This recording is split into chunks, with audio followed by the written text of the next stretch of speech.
स्वागत है आप सभी का आपका अपना यूट्यूब चैनल मेजर टारगेट पर। तो फ्रेंड, आज के इस क्लास में हम लोग क्लास 10 के विज्ञान यानी कि साइंस के क्वेश्चन बैंक का अगला पार्ट को देखेंगे, यानी कि पार्ट नंबर 14 को देखेंगे। ठीक है, इससे पहले हम लोग काफ़ी सारे पार्ट को देख चुके हैं पार्ट वाइज। अगर आप अभी तक नहीं देखे तो अभी भी टाइम, आप जो है ना क्लास 10 के सभी सब्जेक्ट का यहाँ पे क्वेश्चन पेपर जरूर कवर कर लीजिएगा। ठीक है, और इस वीडियो में भी हम लोग 2011 से 2022 तक सभी प्रश्नों को सम्मिलित किए हैं जो आपके बोर्ड एग्जाम में जो है ना काफ़ी इंपॉर्टेंट 2023 के लिए, इसलिए क्लास काफ़ी इंपॉर्टेंट है। क्लास को बिल्कुल शुरू से लेकर आखिरी तक जरूर कीजिएगा। ठीक है, और दोस्तों ज़्यादा से ज़्यादा कोशिश कीजिएगा एक एक क्वेश्चंस का आंसर जो है ना आप हमें लाइव चैट में या फिर कमेंट सेक्शन में जाके जरूर बताइएगा।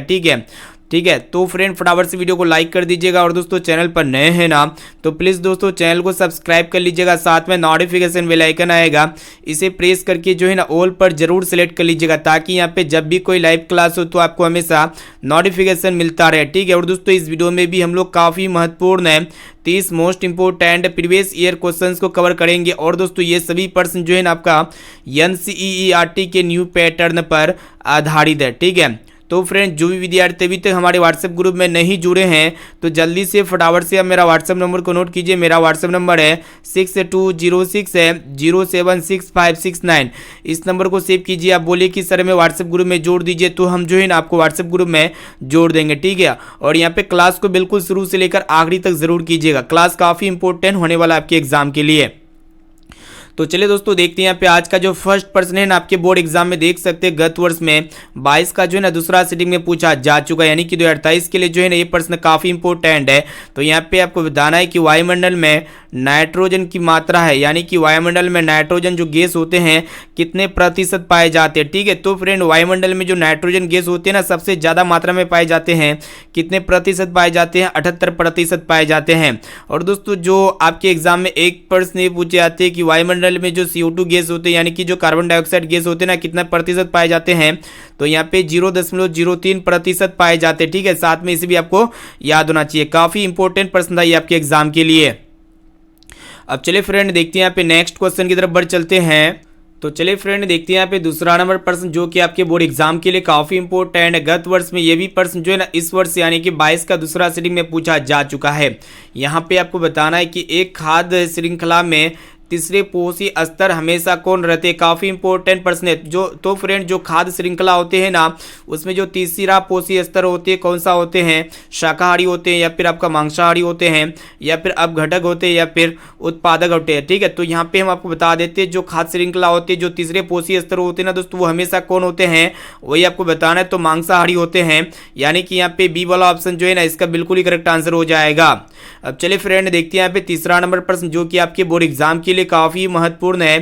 तो देख सकते हैं गत वर्ष में जो है ना ये भी प्रश्न आपका 22 का फर्स्ट सिटिंग में पूछा जा चुका है। तो यहाँ पे आपको बताना है कि निम्न में कौन पारिस्थितिक तंत्र में अधिकतम संख्या में मौजूद होते हैं। तो यहाँ पे ऑप्शन ए में आपका दिया गया उत्पादक, या फिर ऑप्शन बी में आपका दिया गया है शाक भक्षी या फिर मांस भक्षी, या फिर आपका ऑप्शन डी में आपका दिया गया है सर्वभक्षी। ठीक है, तो फ्रेंड आपको बता देते हैं कि कौन है जो पारिस्थितिक तंत्र में अधिकतम संख्या में मौजूद होती है।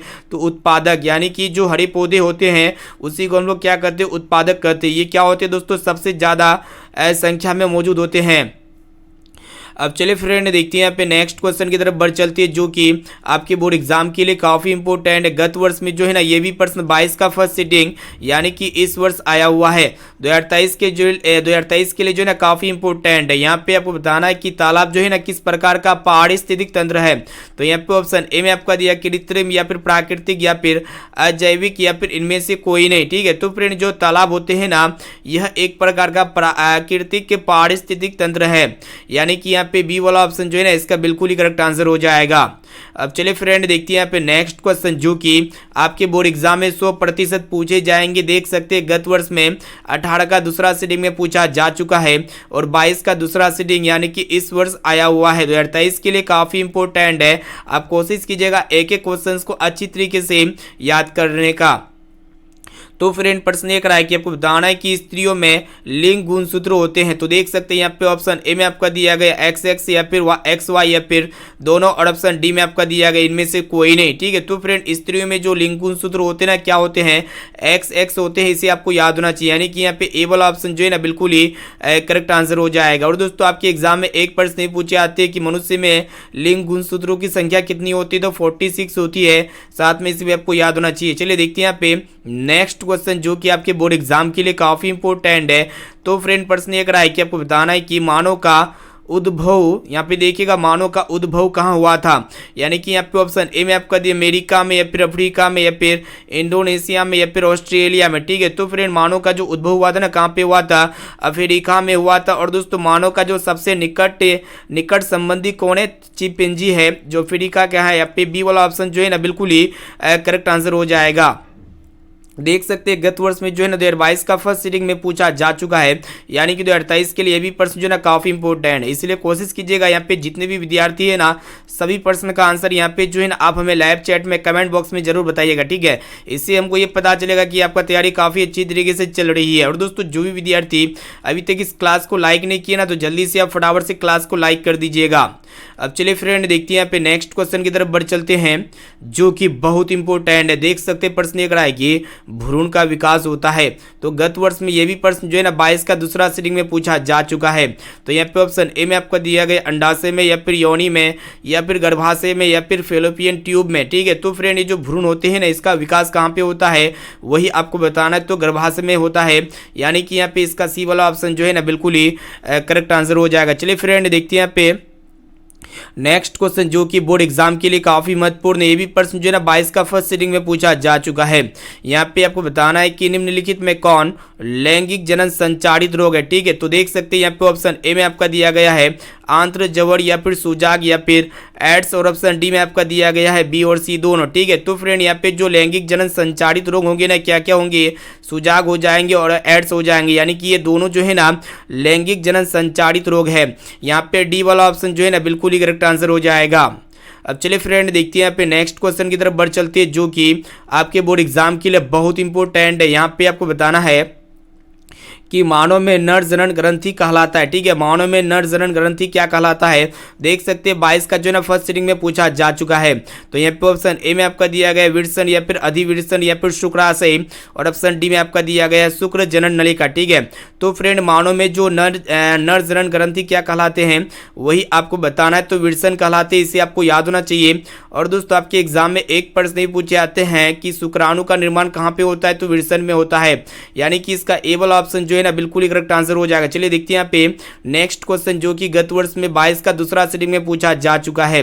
तो यहाँ पे आपको बताना है कि पूर्ण विकसित अंडाशय कहलाते हैं। तो यहाँ पे ऑप्शन ए में आपका दिया गया बीजांड या फिर बीज या फिर फल, और ऑप्शन डी में आपका दिया गया इनमें से कोई नहीं। ठीक है, तो फटाफट से बताइए कि पूर्ण विकसित अंडाशय क्या कहलाते हैं, तो बीजांड कहलाते हैं। दोस्तों इसे आपको याद होना चाहिए, इसका ए वाला ऑप्शन जो है ना बिल्कुल ही करेक्ट आंसर हो जाएगा। अब चलिए फ्रेंड देखते हैं यहाँ पे नेक्स्ट क्वेश्चन की तरफ बढ़ चलते हैं, जो कि बहुत इंपॉर्टेंट है। यहाँ पे आपको बताना है कि मधुमक्खी का डंक, मतलब मधुमक्खी एक डंक अम्ल छोड़ता है जिसके कारण दर्द एवं जलन का अनुभव होता है। तो यह अम्ल है। ठीक है, तो ये कौन सा अम्ल है, तो देख सकते हैं 22 का फर्स्ट सीटिंग में पूछा जा चुका है। तो यहाँ पे ऑप्शन ए में आपका दिया गया मेथोनोइक अम्ल या फिर एथोनोइक अम्ल या फिर सिट्रिक अम्ल या फिर ऑक्जेलिक अम्ल। ठीक है, तो फ्रेंड मधुमक्खी एक डंक छोड़ता है जिसके कारण क्या होती है, दर्द और जलन का अनुभव होता है। तो वह अम्ल क्या होता है दोस्तों, मेथोनोइक अम्ल होते हैं। और दोस्तों ये जो सिट्रिक अम्ल होते हैं ना, जितने भी खट्टे फल होते हैं जैसे कि आपका नींबू हो गया, संतरा हो गया, मौसमी हो गया, इस सब में कौन सा अम्ल पाए जाते हैं, सिट्रिक अम्ल पाए जाते हैं। चलिए देखते हैं यहाँ पे बायोलॉजी का मोस्ट इंपोर्टेंट प्रश्न है। ये प्रश्न जो है ना 2 बार पूछा जा चुका है। यहाँ पे 20 का दूसरा सीटिंग में और 22 का फर्स्ट सीटिंग में आया था। तो यहाँ पे आपको बताना है कि तंत्रिका तंत्र की रचनात्मक एवं क्रियात्मक इकाई को क्या कहते हैं। तो यहाँ पे ऑप्शन ए में आपका दिया गया नेफ्रॉन या फिर न्यूरॉन या फिर सेरिब्रम या फिर इनमें से कोई नहीं। ठीक है, तो फ्रेंड तंत्रिका तंत्र की रचनात्मक एवं क्रियात्मक इकाई को हम लोग क्या कहेंगे, न्यूरॉन कहेंगे, यानी कि इसका बी वाला ऑप्शन जो है ना बिल्कुल ही करेक्ट आंसर हो जाएगा। अब चलिए फ्रेंड देखते हैं यहाँ पे नेक्स्ट क्वेश्चन, जो कि आपके बोर्ड एग्जाम के लिए काफी इंपॉर्टेंट है। गत वर्ष में 22 का दूसरा सीटिंग में पूछा जा चुका है। यहाँ पे आपको बताना है कि निम्न में जो है ना कौन हेटेरो क्रायन ग्रंथि है, ठीक है। तो हेटेरोक्रायन ग्रंथि किसे कहा जाता है? ऑप्शन ए में आपका दिया गया पिट्यूटरी ग्रंथि को, या फिर यकृत को, या फिर विल्सन को, और ऑप्शन डी में आपका दिया गया है इनमें से सभी, ठीक है। तो फ्रेंड यहाँ पे जो हेटेरोक्रायन ग्रंथि जो है ना किसे कहा जाता है? विल्सन ग्रंथि को कहा जाता है। और दोस्तों आपके एग्जाम में एक प्रश्न भी पूछे जाते हैं कि मास्टर ग्रंथि किसे कहा जाता है? तो ये पिट्यूटरी ग्रंथि यानी कि पीयूष ग्रंथि को जो है मास्टर ग्रंथि भी कहा जाता है। चलिए देखते हैं यहाँ पे अगला प्रश्न गत वर्ष में 22 का फर्स्ट सीटिंग में पूछा जा चुका है। यहाँ पे आपको बताना है कि कोपर्स ल्यूटी, मतलब यहाँ पे देखिएगा प्रश्न ये करा है कि कोपर्स ल्यूटियम से स्रावित हार्मोन है। तो फ्रेंड कोपर्स ल्यूटियम से जो स्रावित हार्मोन होते हैं ना, कौन सा हार्मोन स्रावित होते हैं वही आपको बताना है, ठीक है। काफ़ी इंपॉर्टेंट आपके बोर्ड एग्जाम के लिए। तो देख सकते हैं यहाँ पे ऑप्शन ए में आपका दिया गया एंड्रोजेन, या फिर प्रोस्टेस्टेरोन, या फिर एस्ट्रोजन, या फिर टेस्टोस्टेरोन, ठीक है। तो फ्रेंड है ये जो कोपर्स ल्यूटियम से स्रावित हार्मोन का नाम क्या होते हैं? एस्ट्रोजन होते हैं। इसे आपको याद होना चाहिए। इसका सी वाला ऑप्शन जो है ना बिल्कुल ही करेक्ट आंसर हो जाएगा। अब चलिए फ्रेंड देखते हैं यहाँ पे नेक्स्ट क्वेश्चन की तरफ बढ़ चलते हैं, जो कि बहुत इंपॉर्टेंट है। देख सकते हैं गत वर्ष में 22 का फर्स्ट सीटिंग में पूछा जा चुका है। यहाँ पे आपको बताना है कि निम्नलिखित में किसे बर्थ हार्मोन कहा जाता है? तो फटाफट से लाइव चैट में कमेंट कीजिएगा दोस्तों कि बर्थ हार्मोन किसे कहेंगे। ऑप्शन ए में आपका दिया गया है टायरोसिन को, या फिर ऑक्सीटोसिन को, या फिर ऑप्शन सी में आपका दिया गया है थायरोट्रोपिन को, या फिर इंसुलिन को, ठीक है। तो बर्थ हार्मोन किसको कहेंगे? तो ऑक्सीटोसिन हार्मोन को बर्थ हार्मोन कहा जाता है, यानी कि इसका बी वाला ऑप्शन जो है ना बिल्कुल ही करेक्ट आंसर हो जाएगा। चलिए देखते हैं यहाँ पे नेक्स्ट क्वेश्चन, जो कि आपके बोर्ड एग्जाम के लिए काफी इंपॉर्टेंट है। देख सकते हैं गत वर्ष में इस बार पूछा जा चुका है। यहाँ पे आपको बताना है कि निम्नलिखित में कौन पुरुष हार्मोन है? काफी सिंपल प्रश्न है। तो यहाँ पे ऑप्शन ए में आपका दिया गया एड्रीनालिन, या फिर एस्ट्रोजन, या फिर टेस्टोस्टेरोन, या फिर इंसुलिन, ठीक है। तो फ्रेंड यहाँ पे जो पुरुष हार्मोन होगा ना क्या होगा? टेस्टोस्टेरोन हो जाएगा, जो कि यहाँ पे सी ऑप्शन में है, यानी कि यहाँ पे सी वाला ऑप्शन जो है ना इसका बिल्कुल ही करेक्ट आंसर हो जाएगा। अब चलिए फ्रेंड देखते हैं यहाँ पे नेक्स्ट क्वेश्चन की तरफ बढ़ चलती है, जो कि आपके बोर्ड एग्जाम के लिए काफ़ी इंपॉर्टेंट है। इसलिए जो है ना आप कोशिश कीजिएगा एक एक क्वेश्चन का आंसर जो है ना जल्दी से फटाफट से कमेंट सेक्शन में जाके जरूर बताइएगा। यहाँ पे आपको बताना है कि पत्तियां का मुरझाना किस पादप हार्मोन के कारण संभव हो पाता है? काफी इंपॉर्टेंट है। 18 का फर्स्ट सीटिंग में पूछा जा चुका है। तो यहाँ पे ऑप्शन ए में आपका दे जिब्रेलिन के कारण, या फिर साइटोकाइनिन के कारण, या फिर एब्सिसिक अम्ल के कारण, या फिर सभी सही है, ठीक है। तो पत्तियां जो मुरझा जाती है दोस्तों पेड़ पौधे का, किसके कारण से, कौन से हार्मोन के कारण मुरझा जाती है? तो एब्सिसिक अम्ल के कारण मुरझा जाती है, यानी कि यहाँ पे सी वाला ऑप्शन जो है ना इसका बिल्कुल ही करेक्ट आंसर हो जाएगा। चलिए फ्रेंड देखते हैं यहाँ पे नेक्स्ट क्वेश्चन की तरफ बढ़ चलते हैं। 18 नंबर प्रश्न, जो कि बहुत इंपॉर्टेंट है। 20 का यहाँ पे दूसरा सीटिंग में पूछा जा चुका है। यहाँ पे आपको बताना है कि तिलचट्टा में कितने जोड़े श्वास रंध्र पाए जाते हैं? तो देख सकते हैं यहाँ पे ऑप्शन ए में आपका दिया गया 2, या फिर 8, या फिर 10, या फिर 6, ठीक है। तो फ्रेंड तिलचट्टा में जो है ना 10 जोड़े श्वास रंध्र पाए जाते हैं, इसे आपको याद होना चाहिए। इसका सी वाला ऑप्शन जो है ना बिल्कुल ही करेक्ट आंसर हो जाएगा। चलिए फ्रेंड देखते हैं यहाँ पे नेक्स्ट क्वेश्चन की तरफ बढ़ चलते हैं।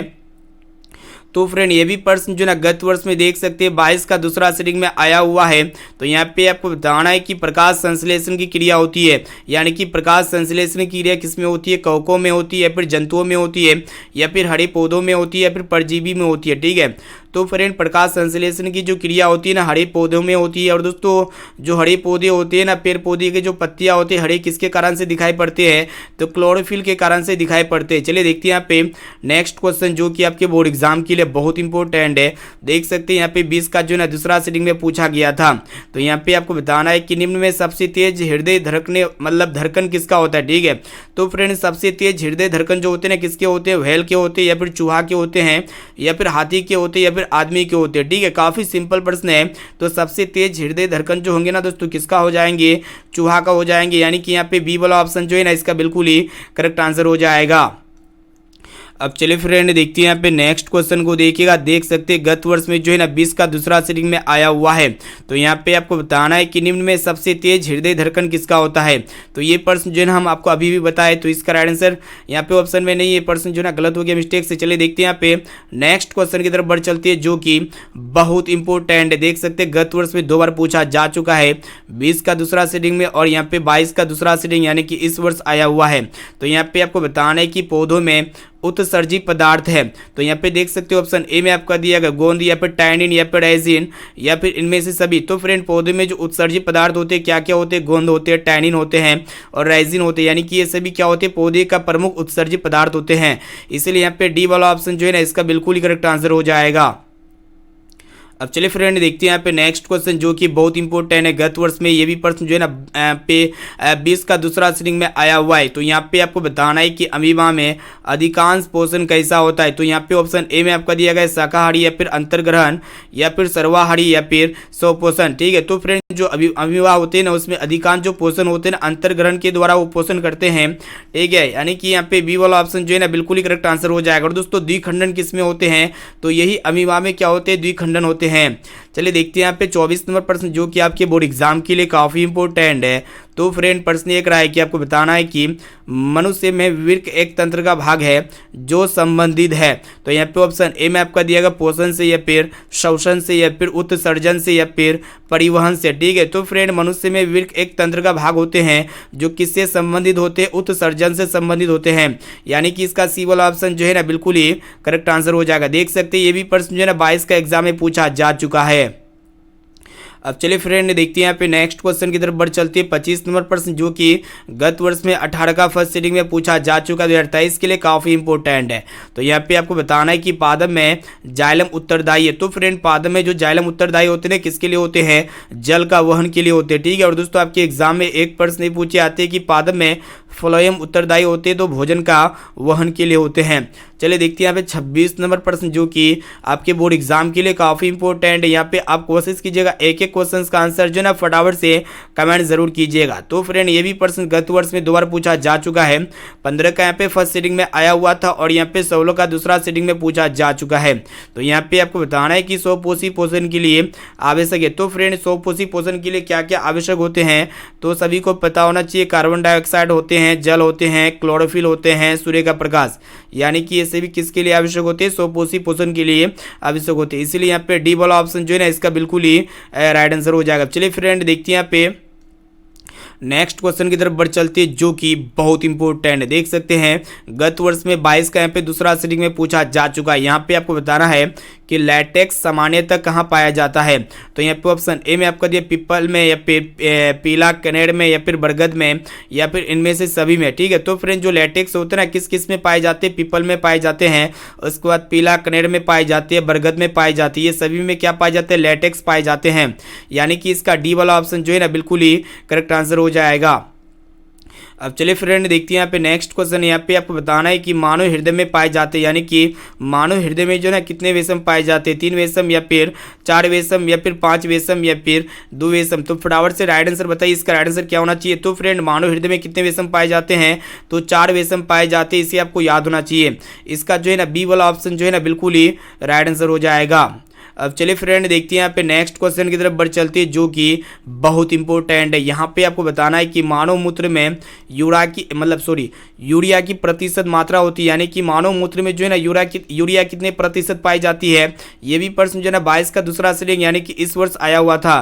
तो यहाँ पे 96% या फिर 60% या फिर 2% या फिर इनमें से कोई नहीं। ठीक है, तो मानव मूत्र में जो यूरिया कितनी प्रतिशत पाई जाती है, तो 2% पाई जाती है। यानी कि इसका सी वाला ऑप्शन जो है ना बिल्कुल ही करेक्ट आंसर हो जाएगा। चलिए दोस्तों देखते हैं यहाँ पे नेक्स्ट क्वेश्चन जो कि आपके बोर्ड एग्जाम के लिए काफी इंपॉर्टेंट है। यहाँ पे आपको बताना है कि पित्तरस कहाँ से स्रावित होता है। तो देख सकते हैं यहाँ पे 19 का फर्स्ट सीटिंग में पूछा जा चुका है। तो यहाँ पे ऑप्शन ए में आपका दिया गया अग्नाशय से या फिर यकृत से या फिर छोटी आंत से या फिर इनमें से कोई नहीं। ठीक है, तो फ्रेंड जो पित्तरस होते हैं कहाँ से स्रावित होते हैं, यकृत से स्रावित होते हैं, इसे आपको याद होना चाहिए। इसका बी वाला ऑप्शन जो है ना बिल्कुल ही करेक्ट आंसर हो जाएगा। अब चलिए फ्रेंड देखते हैं यहाँ पे आज का लास्ट और अंतिम प्रश्न जो कि बहुत इंपॉर्टेंट है।